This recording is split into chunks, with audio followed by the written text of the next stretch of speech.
He left one thing behind. Not a fingerprint, not a witness, not a confession. A knife sheath. And the DNA on that sheath would eventually destroy everything he thought he had built. But that is not where this story begins. This story begins in the early morning hours of November 13, 2022, in a quiet residential neighborhood in Moscow, Idaho, where 4 young people went to sleep and never woke up. And it ends in a maximum security prison cell where the man who killed them is still, to this day, convinced that he is above everyone around him. If you want to understand why Bryan Kohberger murdered 4 University of Idaho students, you will not find the answer in anything he said in court. You will find it in everything he did before, and in everything he has continued to do since. That answer is darker and more disturbing than most people realize. And by the time this investigation is finished, you will see exactly how it was hiding in plain sight the entire time. If this is the kind of investigation you want more of, you are in the right place. Subscribe to True Crime Records and stay with me, because this story is not what you think it is. On the morning of November 13, 2022, a group of friends drove to 1122 King Road in Moscow, Idaho, because their phones had been going unanswered for hours. They knocked on the door, they called out, and when they finally made their way inside, they found something that would change the city of Moscow forever. Emergency services were called at approximately 11:58 in the morning. Officers arrived and entered the house. What they found inside was a crime scene of a magnitude that this town, a small university city in northern Idaho that had not experienced a homicide since 2015, had no framework to process. 4 students were dead. They were found in their bedrooms on the 2nd and 3rd floors of the house. Each of them had been killed with a bladed weapon. None of them had survived. 2 other roommates who lived in the house were physically unharmed. They had been home through the entire night, sleeping in their rooms, unaware of what had happened just floors above and below them. The investigation that followed would take 6 weeks to produce a suspect. The community of Moscow would spend those weeks living in genuine fear. And the question that would define the case for the next 3 years was asked in that house on King Road for the very first time on November 13, 2022. Why? Kaylee Gonsalves was 21 years old. She had grown up in northern Idaho, and she had spent her college years at the University of Idaho as a member of the Alpha Phi sorority, building a life in a town she had come to love. By November of 2022, she had already finished everything required for graduation. Her degree was complete. A marketing firm in Austin, Texas had offered her a position, and she was planning to relocate after the holidays. She was not waiting for her life to begin. Her life had already begun, and it was carrying her somewhere she had worked for. She had known Madison Mogen since 6th grade. That friendship was the kind that resists description. They had grown up together, moved through every stage of adolescence and early adulthood side by side, chosen the same university, joined the same social world, and eventually ended up in the same house on King Road. To call them best friends is technically accurate and completely insufficient. On the night of November 12th, Kaylee and Madison went out together, as they so often did. They visited the Corner Club, a local sports bar in downtown Moscow, and stopped at a food truck on 3rd Street before heading back to King Road. It was an ordinary night. It was the kind of night that doesn't get remembered because nothing remarkable happens. Except that this one was their last. Madison Mogen was also 21 years old. She was a senior at the University of Idaho, studying marketing in the College of Business and Economics, a member of Pi Beta Phi sorority, and one of the most loyal people anyone who knew her could describe. She and Kaylee had shared nearly everything since childhood. Their histories were so intertwined that telling one story without the other felt like pulling a thread out of a fabric and expecting it to hold its shape. She was close to graduating. She was building towards something. On the final night of her life, she was exactly where she always was, with Kaylee, doing exactly what they always did. Xana Kernodle was 20 years old. She was a junior studying marketing, also a member of Pi Beta Phi, and she had grown up in Post Falls, Idaho. Her older sister, Jaden, was a senior at Washington State University, just 15 minutes away from the Moscow campus. People who saw the 2 sisters together frequently mistook them for twins. They were that close, that similar, that bound to each other. For the first time in her life, Xana had fallen in love. Her boyfriend was Ethan Chapin, a fellow student she had met through connected social circles on campus. The two had, become inseparable in the months before November. And on the night of November 12th, they were together at a Sigma Chi fraternity event before returning to King Road in the early morning hours of November 13th. They went to bed together. They were found together. Ethan Chapin was 20 years old. He was a freshman from Mount Vernon, Washington, majoring in recreation, sport, and tourism management. A member of the Sigma Chi fraternity, he was one of triplets. His siblings, Maisie and Hunter, were also enrolled at the University of Idaho, which meant that for the first time in their lives, the three of them were building adulthood in the same place, at the same time. People who knew Ethan described him the same way, consistently and without hesitation. He lit up every room he walked into. He was kind. He was loyal. He was the kind of person who made the people around him feel like they mattered. On the night of November 12th, he attended a formal event with his sister before meeting up with Xana at the Sigma Chi house. They returned to King Road around 2 in the morning. He was 20 years old, in love, surrounded by his siblings, at the beginning of everything. These were not profiles in a case file. These were people with futures that had already started taking shape, with friendships built over years, with families who expected to see them again. They were murdered in the early morning hours of November 13, 2022, in a house on King Road, by a man they did not know, for reasons he has never been required to explain. The city of Moscow, Idaho sits in Latah County in the northern part of the state. It is home to the University of Idaho, with a student population of approximately 12,000.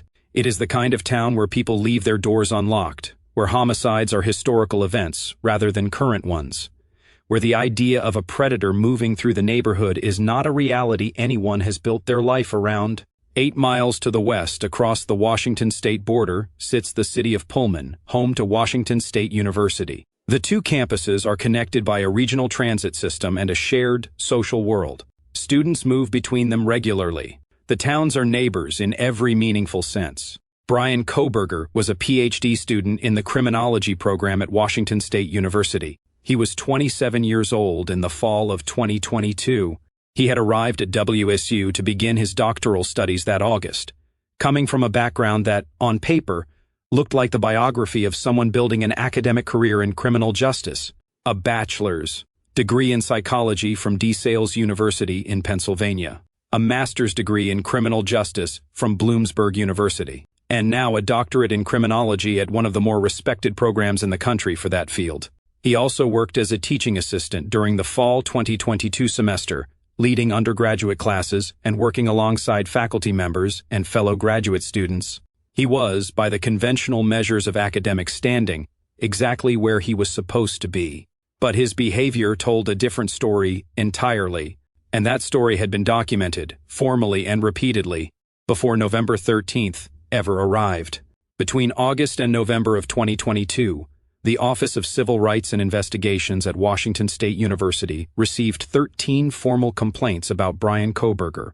Not casual concerns relayed informally between colleagues. Not vague discomfort mentioned in passing. Separate, formal, documented reports submitted through the university's official reporting system from female graduate students, faculty members, and staff members within or connected to the criminology program. The complaints described a pattern that was specific, consistent, and escalating. He would enter offices where female graduate students were working and physically block the doorway, standing in the frame, making it impossible for the woman inside to leave without confrontation. On multiple occasions, a female faculty member had to physically intervene, walking into the office and creating space for the student to exit. This happened more than once. It happened enough that it became an expected behavior, something the faculty had learned to anticipate and manage. He stared at female students during class in a way that students described as deliberate and predatory. They would look up during a lecture and find him watching them, not glancing, watching. He timed his exits from class to coincide with when female students were leaving, and then he followed them. He followed them to their cars. He followed them across campus. His behavior became so consistent and so documented that security escorts were arranged. University police and faculty members walked female students to their vehicles after 5 in the evening specifically because of him.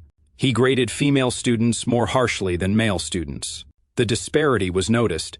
It was discussed among faculty. It was documented. In one classroom incident early in the semester, he verbally attacked a female student with such intensity that she fled the room in tears, leaving her belongings behind. She did not feel safe returning to that class. A female graduate student reported that he had cornered her in her office while discussing the murders committed by Ted Bundy. She felt trapped.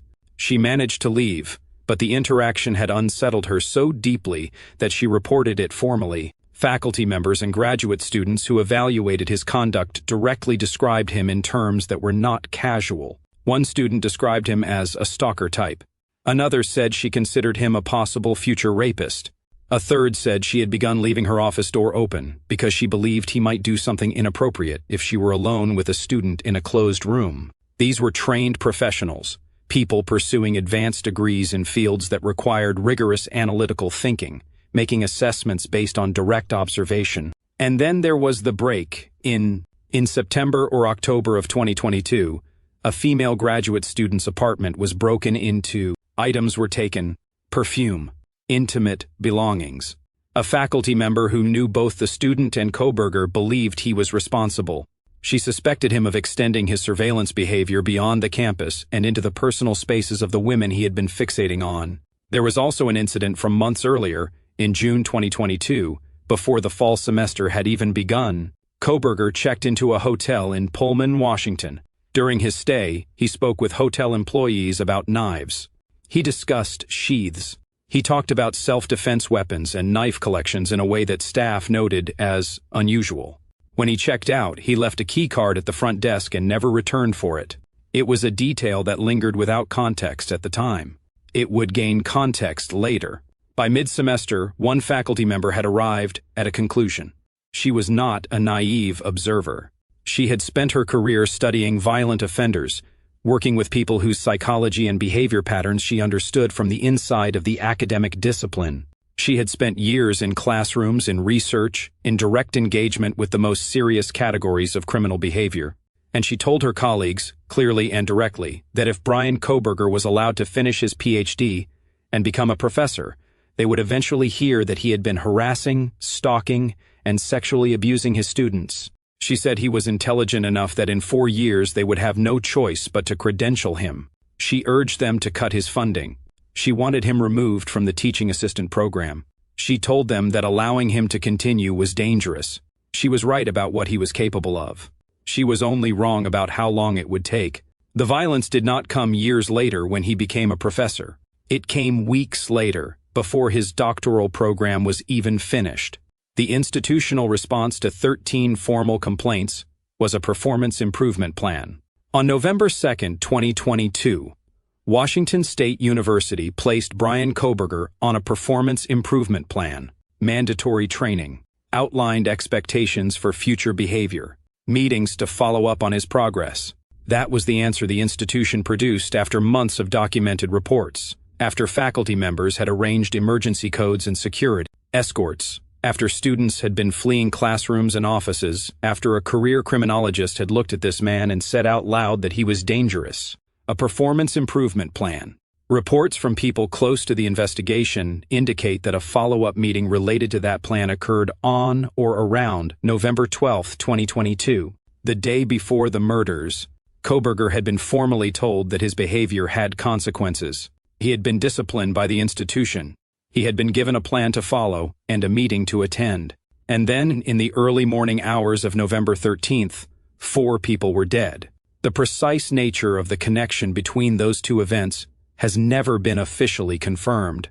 No official investigation has publicly examined why the timeline between the institutional discipline and the murders is so compressed, but the proximity exists in the record. The performance improvement plan came first.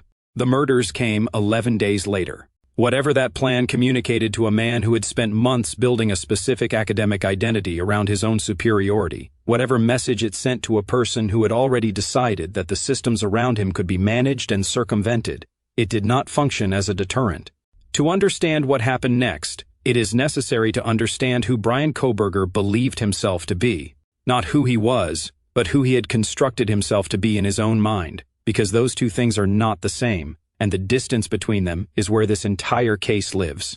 He had grown up in Effort, Pennsylvania, in the Pocono Mountains region of Monroe County. Accounts from people who knew him in adolescence describe someone who was deeply unhappy, socially isolated, and struggling with issues of self-image. He has written about this period himself in posts on a publicly accessible online platform where he described spending much of his early life in a kind of depression, and then experiencing what he characterized as a personal transformation when he changed his diet and lost weight in his late teens. That framing matters. The way he narrated his own story even before any of this happened was the story of someone who had suffered and then risen above it, someone who had overcome something that ordinary people could not, someone who had moved from one category of person into another. The transformation he described was not merely physical.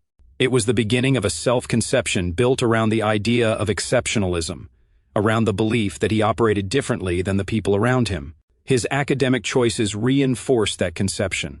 Psychology, criminal justice, criminology. He moved through 3 degrees in a straight line toward the most extreme expressions of human behavior, toward the study of people who had crossed the lines that everyone else observes. And within that study, he had developed a specific focus.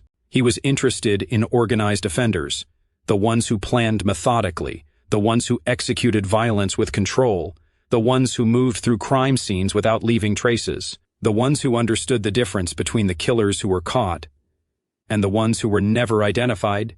He was not studying them as cautionary tales. He was not studying them to prevent violence or to build policy or to protect communities. Forensic psychologists and behavioral analysts who have examined his case describe what they see as a pattern consistent with aspirational identification, studying violent offenders not the way a student studies history, but the way an athlete studies champions, internalizing the methods, learning from the errors, understanding the precision that separated the ones who succeeded from the ones who failed. He spent years in classrooms building that expertise. And somewhere in the months before November 13, 2022, he made a transition. He stopped being a student of violent crime. He became a perpetrator. This is not speculation. This is what the record shows, and the record is detailed. Between August and November of 2022, 3 separate tracks were converging simultaneously. On the first track, he was academically immersed in the study of violent crime, spending his days reading about organized killers, studying their methodologies, understanding their psychology. On the second track, he was building surveillance on a specific house. Cell phone tower data that investigators would later reconstruct showed his device pinging towers consistent with the route from Pullman to Moscow, consistent with repeated travel to the King Road area. Over the course of months before the murders, he was going there again and again. He knew the layout of that house. He knew which door to use. He knew which staircase led to which floor. He knew, or believed he knew, which room belonged to which person. On the third track, he was being formally reported by 13 people for threatening, predatory behavior, and the institution he was embedded in was responding with paperwork. For a man who had already convinced himself that he operated above the ordinary systems of conduct. For a man who had spent years studying how organized killers move through the world. The university's response may have communicated something very different from what it was intended to communicate. It may have told him not that his behavior had consequences, but that the consequences were manageable, that the systems could be worked, that even formal institutional discipline was something he could absorb and continue through. On November 13, 2022, in the early morning hours, neighborhood security cameras captured a white Hyundai Elantra making slow passes along King Road. At 4:17 in the morning, the vehicle moved to the rear of the property at 1122 King Road. Kohberger entered the house through a sliding glass door on the second floor at the rear of the building. This was not the obvious point of entry. This was a specific door that required knowledge of the property's layout to identify as an access point. He moved through the kitchen. He navigated to a staircase leading to the third floor. His movements showed purpose. He knew where he was going. On the third floor, he went to the first bedroom, Kaylee's room. She was not there. She was not where he expected her to be. He moved to the next bedroom. Kaylee and Madison were there together, asleep in the same bed. He had come expecting one person. He found 2. That deviation from what he may have anticipated did not stop him. He continued. He then made his way back down to the second floor. In another bedroom, He found Xana and Ethan. They were asleep. Xana woke up. She became aware of what was happening. She fought. The forensic evidence recovered from that room later showed that she had sustained injuries consistent with resistance, that she had tried to defend herself, that she had not gone quietly. She had fought, and she had not survived. The entire event, from the moment he entered the house to the moment he left, took somewhere between 3 and 4 minutes. 4 people. 3 minutes. 3 of them never fully woke. 1 fought. None survived. When he left the house, he took the weapon with him. He left the sheath behind. A K-bar fixed-blade knife sheath dropped near one of the victims on the 2nd floor. It had his DNA on it. That single piece of evidence would eventually lead investigators directly to his name. He had spent years studying how organized killers avoid detection. He had internalized the methodology of people who moved through crime scenes without leaving traces. And he left his DNA on a knife sheath at the scene. One mistake, one piece of evidence, and it destroyed everything he thought his precision had built. For weeks after the murders, the investigation produced no clear suspect. Moscow police held regular press conferences that confirmed the scale of the effort without producing an arrest. The investigative team processed more than 20,000 tips. The community of Moscow was living in fear that had no end date. The University of Idaho student population was in collective shock. Students left campus. Parents called their children home. Security measures were implemented across the university. The investigation was not stalled. It was moving, but it was moving through an enormous volume of information with no obvious focal point. The knife sheath had yielded DNA. That DNA profile had been entered into CODIS, the national DNA database maintained by the FBI. There was no match. Kohberger had no prior criminal record. His DNA was not on file anywhere. On December 7, 2022, Moscow police made a public announcement. They were searching for the driver of a specific white 2011 to 2013 Hyundai Elantra that had been captured on surveillance footage near the crime scene. They believed the occupant or occupants of that vehicle had critical information about the case. 8 days later, on December 15, 2022, a traffic officer on Interstate 70 in Indiana pulled over a white Hyundai Elantra. The driver was Bryan Kohberger. His father, Michael Kohberger, was in the passenger seat. They were traveling east, from Washington to Pennsylvania, for the holiday period. The officer conducted the stop, spoke with both men, and released them. No citation, no arrest, no further investigation. Kohberger was in the exact vehicle that Moscow police had publicly identified as the vehicle they were searching for. He was driving it during a period when the search for that vehicle was national news. The officer let him go. He continued driving. He arrived at his parents' home in Albrightsville, Pennsylvania. He spent the holidays there, and the investigation continued closing in. On December 19th, investigators submitted the DNA profile recovered from the knife sheath to 2 genealogical databases, GED Match and Family Tree DNA. These platforms allow law enforcement to compare DNA profiles against voluntarily submitted consumer genetic data for the purpose of identifying biological relatives. The genetic genealogy analysis identified family connections to the Kohberger family. Further investigation narrowed the profile to Bryan Kohberger specifically. Cell phone data had already placed his device in the area of King Road on the night of the murders, and repeatedly in the months before. Surveillance footage had captured his vehicle. The genetic genealogy match connected the DNA on the knife sheath to his biological profile. On December 30, 2022, law enforcement executed a search warrant at the home of Bryan Kohberger's parents in Albrightsville, Pennsylvania. He was there. He was taken into custody without incident. He was charged with 4 counts of first-degree murder and 1 count of felony burglary. The man who had walked into that house on King Road 6 weeks earlier was now in custody. The investigation that had begun on November 13th had produced its result, but the question of why had not been answered. And it would not be answered for nearly 3 more years. And when the legal process finally concluded, it still was not answered in the way the families needed it to be. If you are watching this, and you wanted to understand not just what happened, but why this case matters beyond the courtroom, this is the channel that goes there. Like this video and subscribe to True Crime Records, because the second half of this story is where everything you think you know about motive gets rewritten. Bryan Kohberger was extradited to Idaho in January 2023 and arraigned in Latah County. He initially stood mute at the arraignment, a procedural choice that resulted in a not guilty plea being entered on his behalf. The legal proceedings that followed were long, contentious, and extensively covered.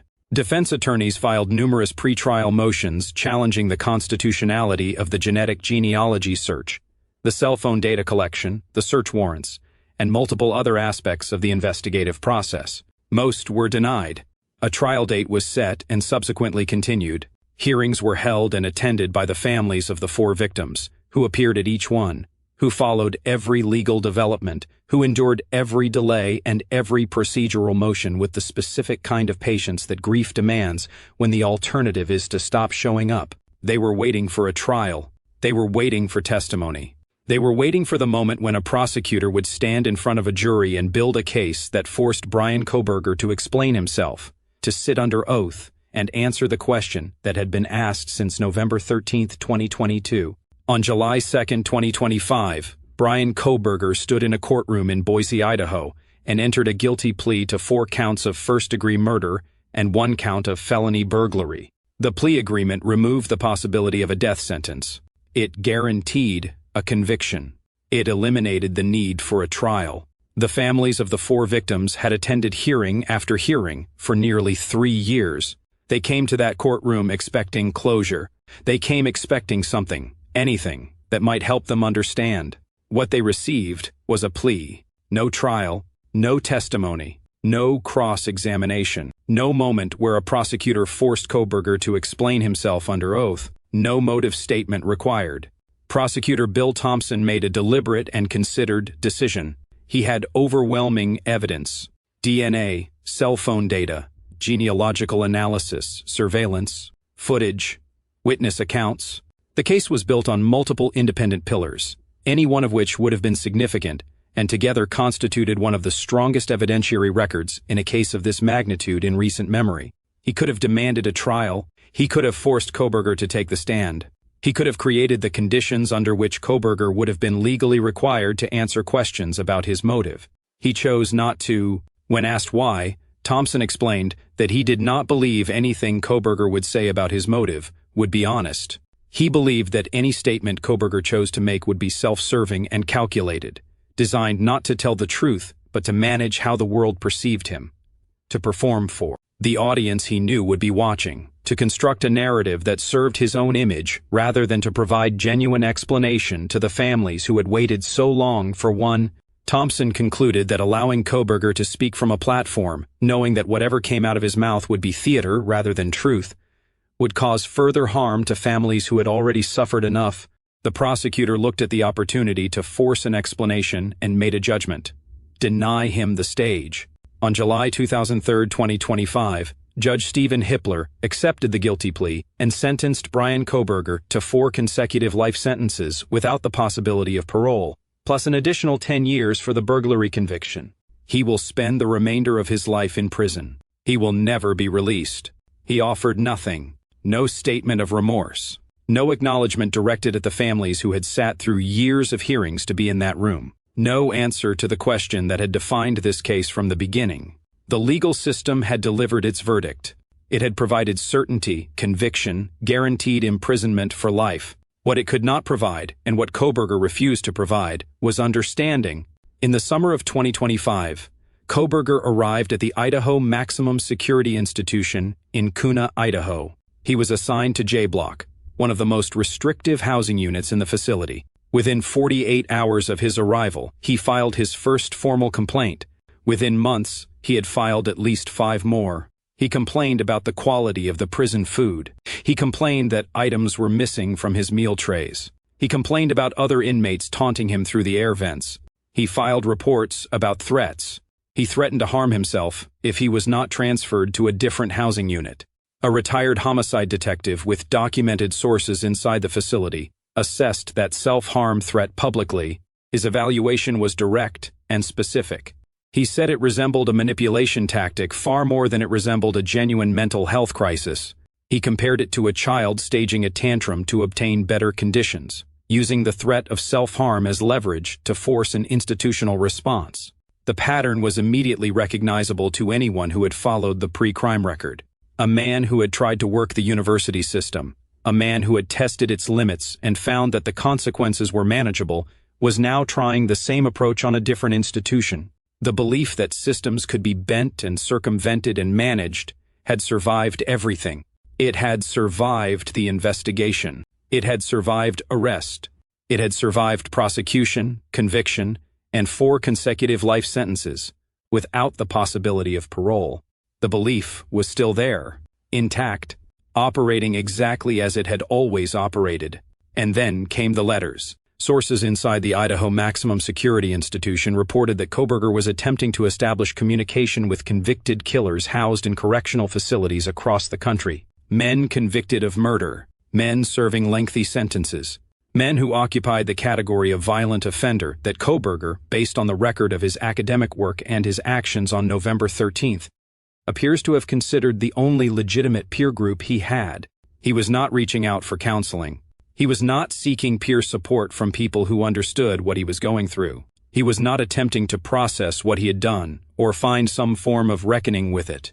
He was networking. He was attempting to build a reputation inside those walls, to position himself within a hierarchy, to be recognized and acknowledged by the people he apparently viewed as his equals. Think about what that means. This is a man who will never leave prison. His legal options are exhausted. The appeal process offers him nothing. He will die in that cell. And yet the concern that drives him, the impulse that organizes his energy, the thing he is working toward from inside a maximum security prison cell, is status, recognition, being seen as belonging among the most serious, most extreme, most notorious violent offenders in the country. He studied serial killers in classrooms for years. He wrote papers about them. He taught undergraduate students about their psychology. He understood their methods, their patterns, their mistakes, their precision. He internalized all of it, and now he studies them from a cell, and he is still trying to convince them and himself that he belongs among them. This is where the motive lives. Not in any statement he has made, because he has made none that matter. Not in any confession, because he has offered none. The motive lives in the behavioral record, in the full arc of who he was before November 13th, and who he has continued to be after it, and it is more complex and more revealing than any single sentence could contain. Bryan Kohberger was not a person who committed a crime of passion. He was not a man who experienced a moment of rage and lost control. He was not someone whose life intersected randomly with the house on King Road.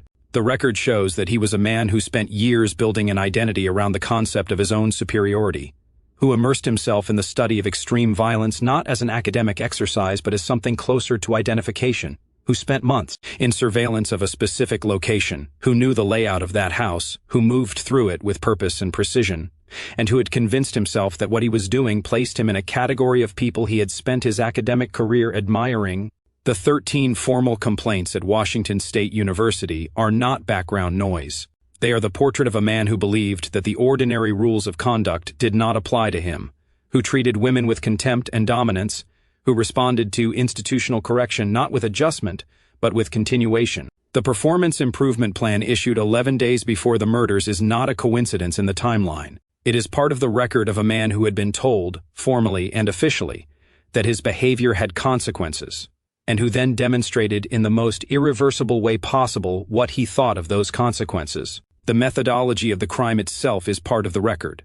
The knowledge of the house's layout, the specific point of entry, the navigation through multiple floors, the adaptation when unexpected variables presented themselves, 2 people in a room instead of 1 person awake instead of asleep, the precision mixed with escalation. This was not a man acting on impulse. This was a man so decided in his course of action that even when the circumstances deviated from what he had planned, nothing could redirect him. He believed the precision he had studied and internalized would protect him. He believed the knowledge he had accumulated across 3 academic degrees in the study of violent crime would place him among the ones who were never caught. He left a knife sheath with his DNA at the scene. The genetic genealogy technology that identified him from that sheath had not existed in the era of the killers he had spent years studying. The very field he had used to build his academic identity ultimately contributed to his identification. He was wrong about the precision. He was wrong about the planning. He was wrong about the category he believed he occupied. And from inside a maximum security prison cell, serving 4 consecutive life sentences, filing grievances about his meal tray and writing to convicted killers in the hope that they will recognize him as one of their own, he is still trying to be right. The families of Kaylee Goncalves, Madison Mogen, Xana Kernodle, and Ethan Chapin are living with a different reality. They have sentences. They have a conviction. They have the certainty that the man who murdered their children and siblings and best friends will never walk free. But they do not have understanding. They do not have the answer to the question that was asked on November 13, 2022, and that no legal verdict has been able to fill. They have a silence where an explanation should be, and they carry it every day. Kaylee Goncalves was 21 years old. She had finished her degree. She had a job waiting for her in Austin. She was standing at the threshold of the life she had worked toward, ready to step through it. She was saying goodbye to Moscow and to the years she had spent there, and she was excited about what was coming next. Madison Mogen was 21 years old. She and Kaylee had been best friends since 6th grade. There is no version of either of their stories that exists separately from the other. They built their childhoods together. They built their college years together. They were found together. They deserve to grow old separately, moving forward in parallel the way they always had, still calling each other after every significant thing that happened, still showing up for each other across whatever distance the future put between them. Xana Kernodle was 20 years old. She had a sister 15 minutes away who loved her so completely that people mistook them for the same person. She had fallen in love for the first time. She had written on a graduation mortarboard years before those words that her family has carried since.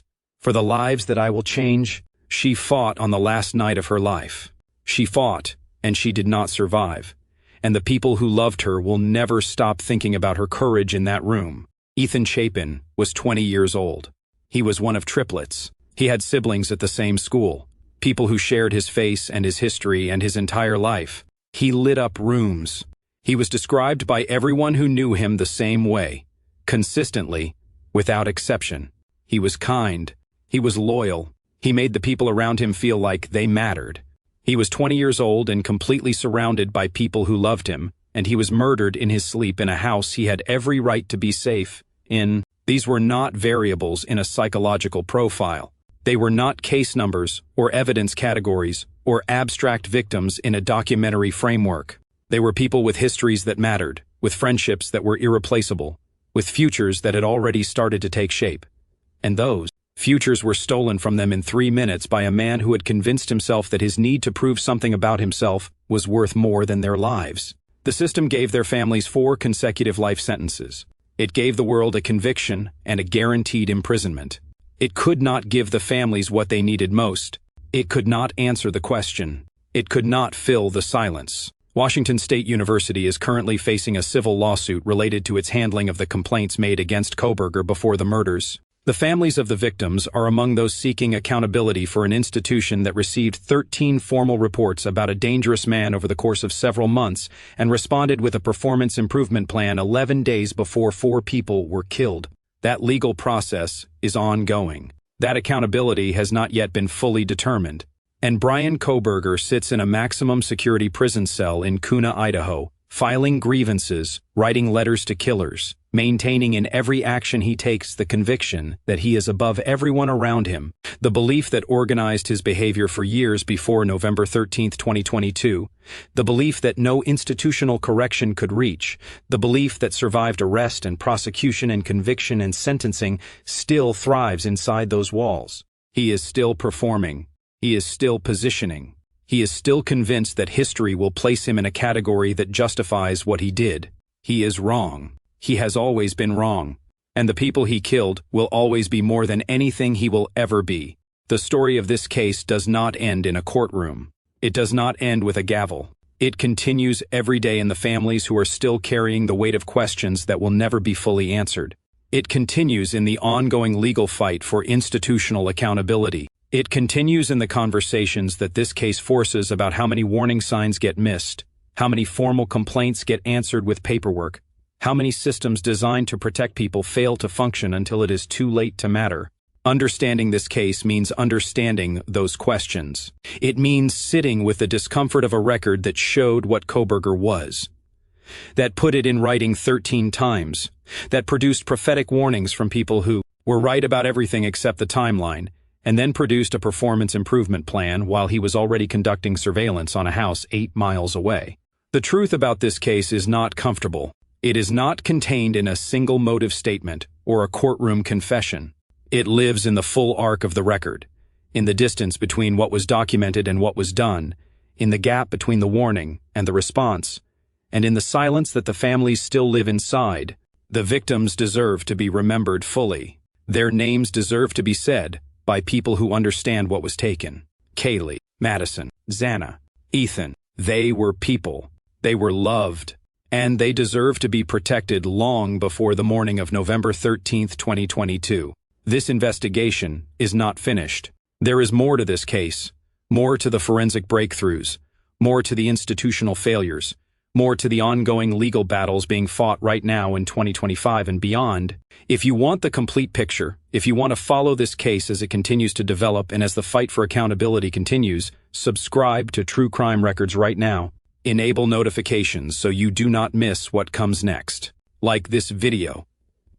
If this investigation gave you something to think about, share it with someone who needs to understand what really happened in Moscow, Idaho. Because the truth of this case deserves to be told completely. The victims deserve to be remembered by people who will not look away. And the families deserve to have their story heard by people who are still paying attention.